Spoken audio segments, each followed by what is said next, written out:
Hello and welcome to the February, and now March, Sunday Scoop. We're quite a bit late on this one due to a number of factors outside of our control, and for that we apologize and appreciate any patience that you've had waiting for this. First, I got a last-minute invite to a workshop in Colorado hosted by IOG to talk about Voltaire, the governance layer for Cardano. That's something that's really important to us, and so I couldn't just not attend. Second, on that trip, I caught COVID after 3 years of dodging it, and that took me out for a few weeks. I'm still recovering from that now, so if you see a few extra cuts this month, that's why. And third, some of the footage we recorded ahead of time got corrupted, and so we couldn't put together something just to get it out the door. So to make up for that, we thought we would record an extra long Sunday Scoop this month and cover both February and March so far. So let's dive into the details. First, in February, we concluded our first community governance vote through the new governance portal. This was on a set of rules and procedures to guide the creation of future proposals and make sure that we're using our community's time respectfully when we call for a vote. Since then, Vidi, one of our community managers, has submitted the first community-sourced vote, and that vote is ongoing. So head on over to governance.sundaeswap.finance to vote on that. We're really excited to see the community getting involved. Next, we launched our Friends and Family beta. This is a private build of the new UI targeting the preview environment that we gave to our scoopers, our community managers, and a couple partner projects in the space, like Indigo and Drip Drops. They've been hammering away at it, giving us feedback, reporting bugs, and helping us really hone in on that upcoming testnet launch for the community. That's right around the corner, and we're really excited to get that in your hands. In the meantime, we recorded some footage with Kyle Solomon from over on Drip Drops, also known as a Doja Wolf or the operator of Frog Pool, to get his kind of unfiltered, real-time first impressions of the UI. Since we're not quite ready to launch it for you all to consume, we thought this would be a great way to show you what's there so far and how people are reacting to it.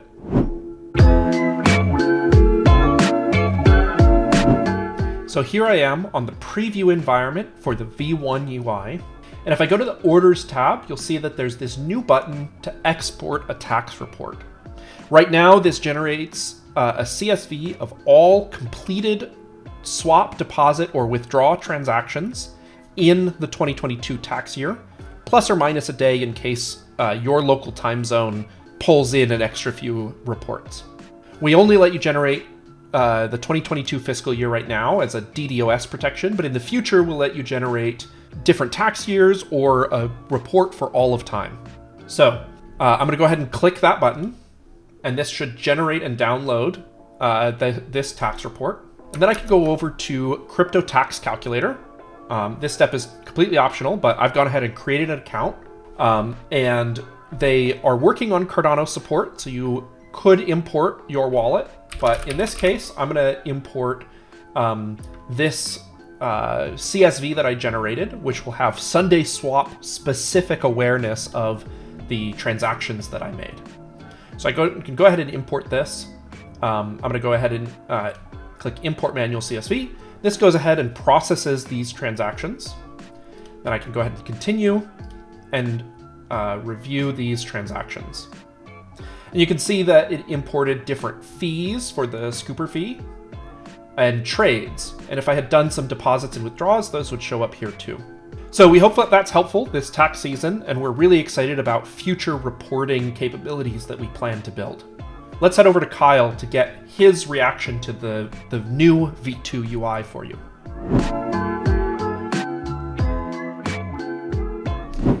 Okay, everyone, so I have Kyle Solomon here from Drip Drops and Frog Pool, really awesome member of the community. If you haven't met him, go check out his stuff. But he agreed to come on the show this month and give kind of a live reaction, thoughts, feelings, streams of consciousness for his reaction to the new V2 UI, just so you can kind of get a glimpse of that before we launch our testnet beta. Kyle, how are you doing today? Hey, I'm good, Pi. Thanks for having me on. I'm really excited to do this. I'm gonna go ahead and share my screen now, everybody, and we are gonna check out the new Sunday Swap UI. I have not seen this before. This is the first time I have done this. This looks good. It looks really sleek. It's the sweetest decentralized exchange on Cardano. Connect to a wallet. It's very prominent, so it knows that I'm not connected. Oh, that looks slick. Okay, back to your wallet. Disclaimer and terms. We're gonna go ahead and connect Eternal. Um, Connect to site. Pi's gone ahead and given me access to a test wallet, so we're gonna play around with this. Okay. Ooh, wow. Yeah, so this is like the portfolio page. One of the biggest pieces of feedback that we got about the V1 UI is that it was really hard to understand, like, what am I even doing, right? How much of tokens do I have? How's my liquidity doing? So that's one thing that we focused really heavily on in this rewrite. Oh wow. Okay. This is nice. It's sleek. Um, it was just confusing because it wasn't my portfolio. You know, it's like I just connected it, but Yeah. this. Oh. Okay, so what do we have here? Okay, so we've got our. Okay, cool. So you've got kind of a easy way to see all of our assets as well as our liquidity. That's really cool because no one really gives you a very clean way to see the assets in your wallet. I mean, people are starting to do that, but yeah, and in particular, if you want to go back to that liquidity tab, one thing we're really proud of that we just got implemented in the last couple of days, there's an earned fees column here for liquidity tokens as well. where's that at? So if you see like your balance and then next to that is earned fees. Oh, now I see it. Okay. So so this is like, as a liquidity provider, you're earning 0.3% or 0.05% on every trade that happens in the pool.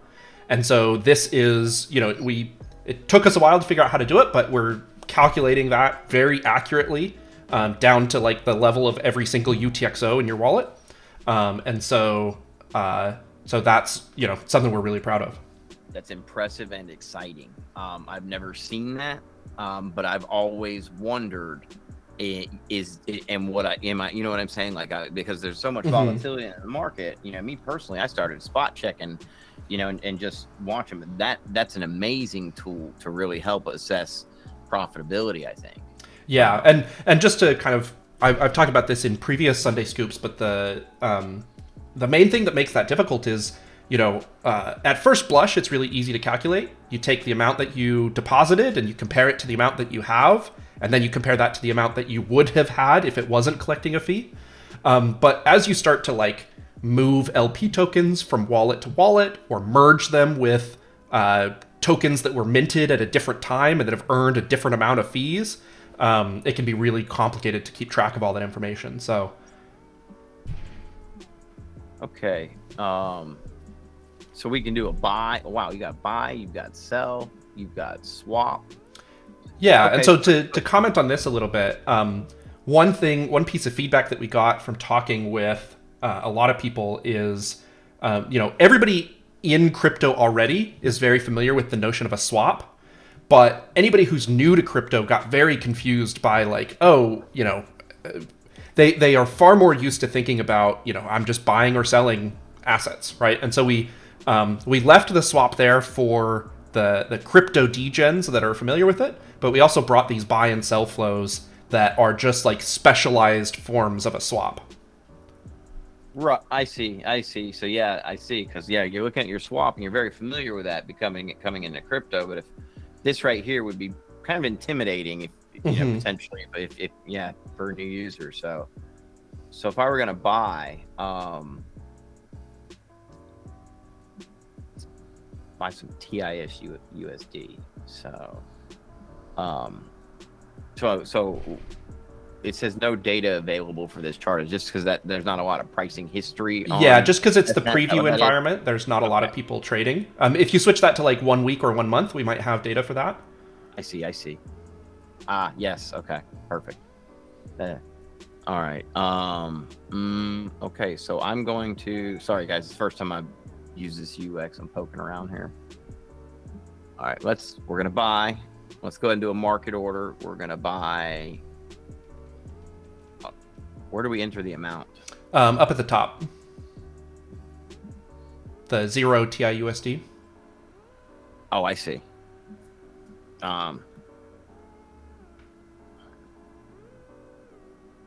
Okay, so we'll just buy like 100. Is that cool? Sure. All right. Buy 100. It's going to cost you about 81 T-ADA. T-ADA. Okay, and then that's straightforward. Minimum received after slippage. Okay, so I'm gonna get at least 97. Excellent. I like it. Let's do it. Submit buy order. Okay.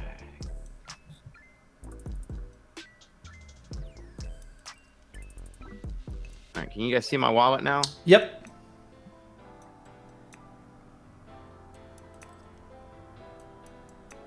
Through.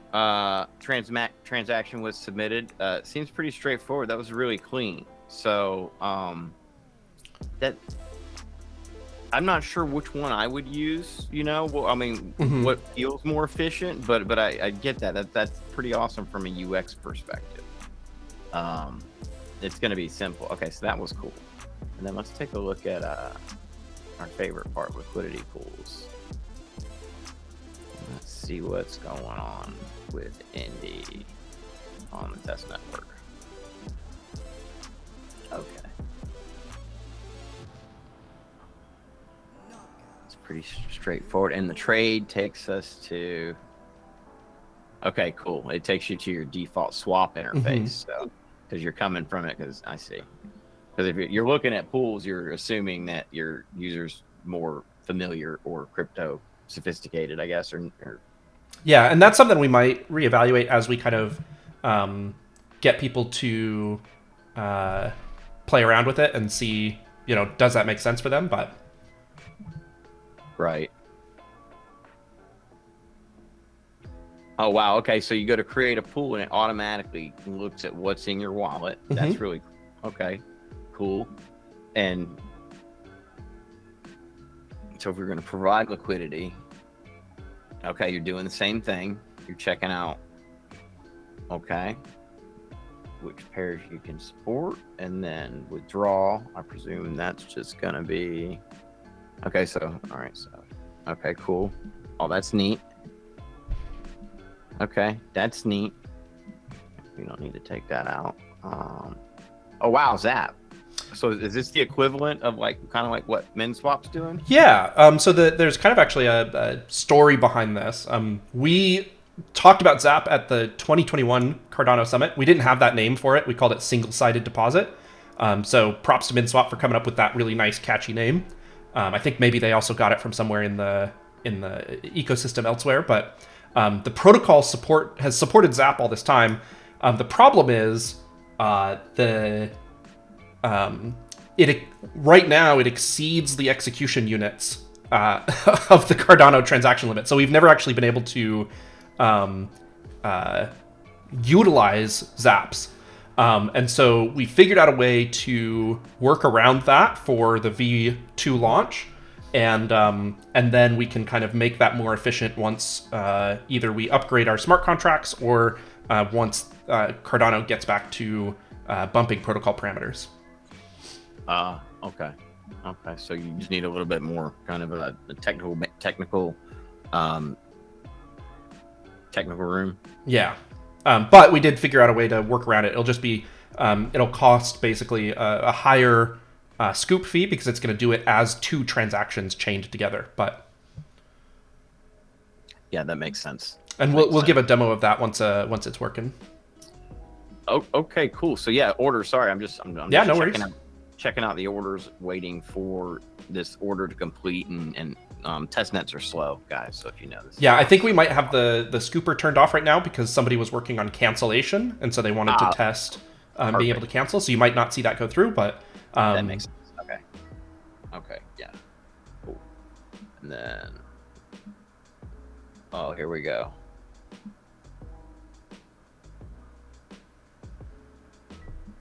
Went to a different tab. Okay, so you've got a help tab that goes to another tab. You have a dark mode. Oh, here we go. Oh, wow. This is cool. sorry. I like dark mode. Yeah, guys. no worries. We like dark mode too. I'm super excited.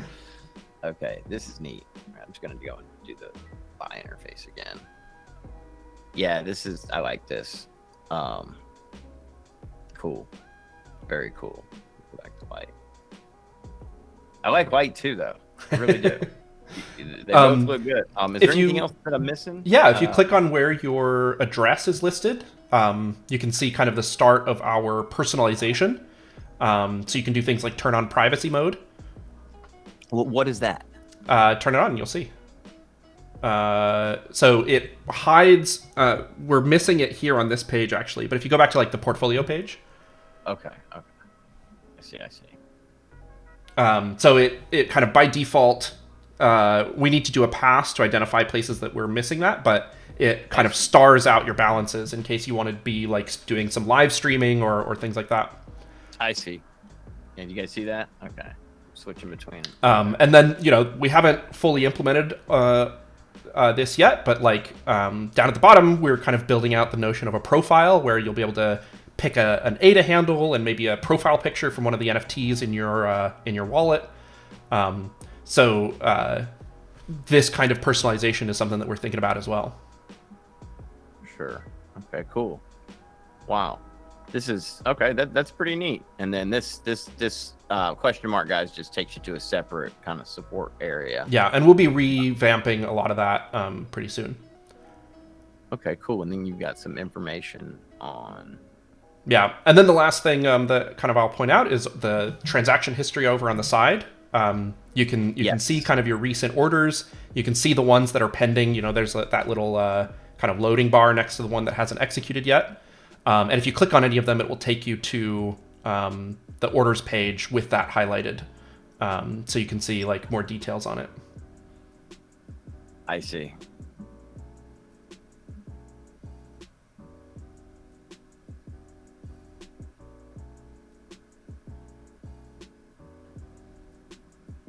So that's pretty much it. What are your kind of final thoughts before we close off the recording?